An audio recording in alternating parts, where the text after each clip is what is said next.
अगर आपके डायबिटीज बा त आपके ब्लड ग्लूकोज के स्तर के काबू में राखल जरूरी बा। जब डायबिटीज के सही तरीका से प्रबंधन ना होखे त एकरा से आपके स्वास्थ्य खास तौर पर आपके गोड़ के खतरा हो सकता। खून के खराब संचार अवूरी प्रतिरक्षा में कमी के चलते तंत्रिका के नुकसान हो सकता।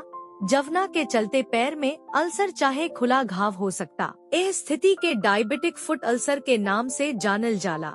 ए वीडियो में हमनी के डायबिटिक फुट अल्सर के इलाज के बारे में चर्चा करब जा ताकि ठीक होखे के बढ़ावा दिहल जा सके आ संक्रमण आ अंग काटला जैसन जटिलता से बचावल जा सके।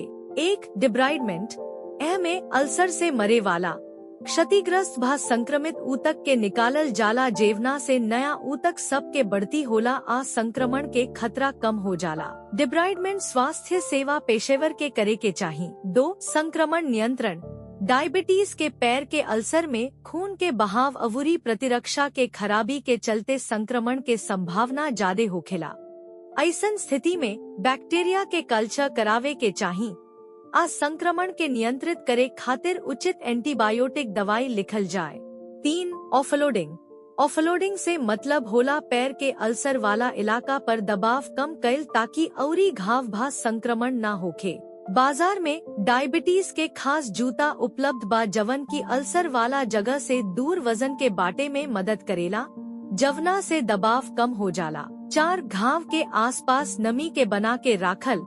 नमी कोशिका के आवाजाही में मदद करेले, घाव के आसपास के ऊतक के सूखे से बचावेले, दर्द कम करेले अवूरी ठीक होखे में मदद करेले। 5. रिवास्कुलराइजेशन।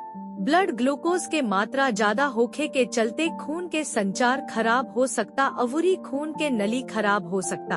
एंजियोप्लास्टी भा बाईपास सर्जरी नियर प्रक्रिया कैल जा सकेला ताकि प्रभावित इलाका में खून के बहाव हो सके। ए इलाज सबके अलावा आहार में बदलाव और शारीरिक गतिविधि के माध्यम से अपना ब्लड शुगर के नियंत्रित कैल स्वस्थ रहे खातिर बहुत जरूरी बा। पैर के सही देखभाल।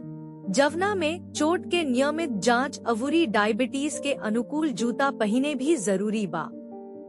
स्वास्थ्य से जुड़ल औरी जानकारी खातिर मेडविकी के सब्सक्राइब करें।